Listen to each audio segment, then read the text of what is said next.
You should be growing sweet potatoes in your food garden, and today I'm going to tell you why. And one reason why it's a great food source, it's a dual purpose food source. You know, as the plant is growing, you can harvest the greens and eat the greens like a stir fry. A lot of Asian dishes call for sweet potatoes as a stir fry. And then at the end of the season, you dig up these nice tubulars underneath the ground there that's full of all kind of vitamins and beta carotenes and are real healthy for us, packed full of all kind of nutrients, and they store well for several weeks after that. So it is one of the best dual purpose food sources we can grow in our food garden. Second reason is it fills a great slot in our garden where other things may not flourish as well. An example, a lot of our kale and our brassicas and all have come to the end of their life cycle. It's getting a little warm, so I've chopped them up, and I really don't have anything to fill that slot that's going to grow during the summertime and take all the heat. Sweet potatoes fills that slot right there. They love the heat, and you can plant them behind things in the brassica family. They are in the morning glory family, so they work with a great rotation there behind your brassicas or maybe your sweet peas or any of your legumes. These very few plants that flourish during our hot heat down here in the south. Okra is one that loves the heat, and sweet potatoes do as well. Now things like tomatoes and peppers and watermelons and cantaloupes and melons and all those kind of things are really going to struggle during those hot summer days. But these plants, okra and sweet potatoes, are going to love it. Now the question is, how do you grow them? You cannot grow sweet potatoes from seed. You have to have what we call slips. Slips are cutting off of the potatoes. Actually, what you do is you cut the vine off and you end up with a slip. Now, a friend of mine has a commercial sweet potato farm, and I went down there yesterday and I got some slips from him. He had planted sweet potatoes, I'm talking about the actual potatoes, in these rows about 2 to 3 foot wide, and covered them, and they sprouted and come up, and he has this machine to go in there and cut the vine. We call that slips. So if you've got sweet potatoes left over from last year, you can grow your own slips by simply putting sweet potatoes in the ground, letting them sprout, come up, cut the slips, or you can buy sweet potato slips already, which is probably the easiest for most people.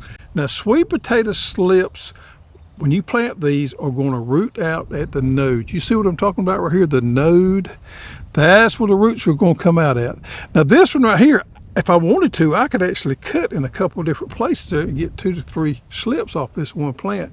I just need a leaf coming up to plant out of the ground there, but I'm going to plant this whole thing because I got plenty of them.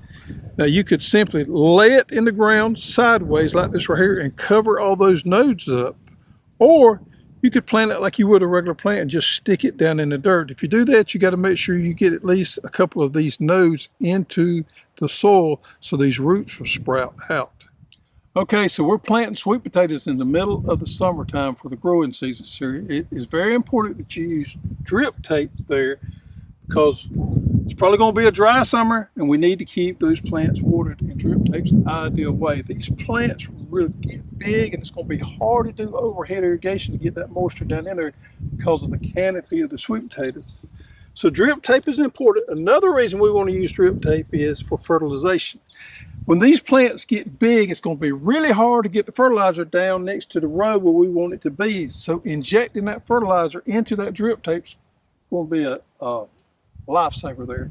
If we were not using drip tape, I would want to band my fertilizer next to the line of potatoes I had before they started running. On plant spacing, we want to do 12 inches in row spacing, and I plant on every emitter, as you see right here. 12 inches seems to be the magic number there. And on row spacing, rows apart, 48 inches seems to be perfect also. Now I did something a little unique this year because I had these zinnias I needed to plant. So I come over 48 inches and planted me a row of zinnias. This is somewhat, some would say maybe some companion planting. My zinnias will be gone by the time these potatoes run all the way over here, and they'll have room to continue to grow there. So I'm going to give my potatoes plenty of room to grow, and then I'm going to have some zinnias to harvest before they get too big. Now, sweet potatoes are a little forgiving on the pH. The ideal pH for sweet potatoes is going to be 6.0, but if you got anywhere from 5.5 to 6.5, hey, I think you're going to be okay.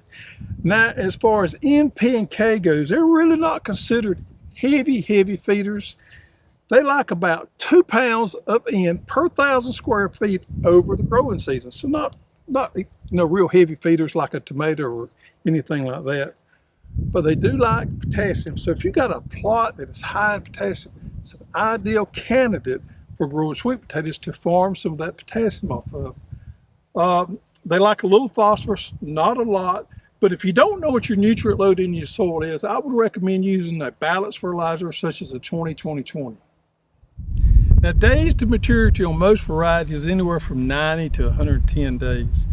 And I want to talk about the 3 most popular varieties. There are several different varieties out there. These purple ones, and I've got a few purple ones planted. But the 3 most popular varieties that I think are Beauregard, Covington, and Georgia Jet. Beauregard is one of the newer varieties, and for the home gardener, it is the most forgiving and easiest one to grow. So if you're a first-time sweet potato grower, Beauregard may be the one for you. Georgia Jets is an older variety that probably has the highest sugar content and probably has the most flavor to them. They don't grow the prettiest potato, but they grow a good eating potato.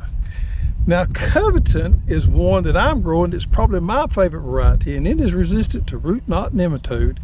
And it is a newer variety, and it's easy to grow, not as easy to Beauregard, and it has good sugar content, maybe not as good as Georgia Jet, but it kind of is the best in the middle there. And it makes a nice uniform potato. A lot of your market farmers and your commercial farmers, they love this variety because it grades out well and makes a good potato. And I like that too. And plus, it is good to eat. So Covington is my choice to eat. However, don't disregard the Beauregard. I've grown it before. I like it. The Georgia Jets, I like them as well. But just my favorite variety happens to be the Covington. So let's talk about when and how to harvest.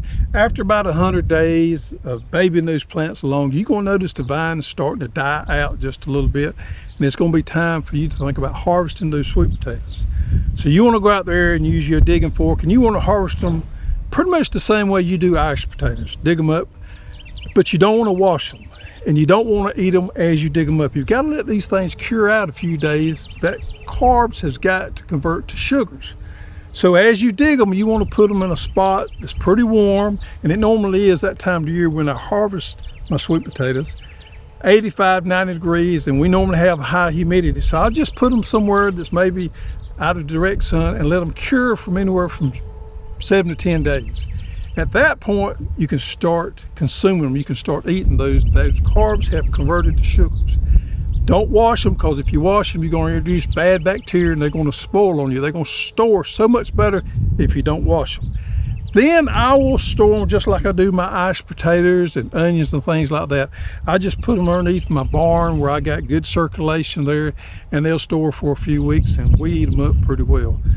Everybody loves good sweet potatoes. Sweet potato fries is all the rave now. I personally love them baked with some cinnamon and butter on them, but everybody's got their favorite way to consume sweet potatoes. It's a great food source for your food garden to extend into the fall and the winter and give you some good eating.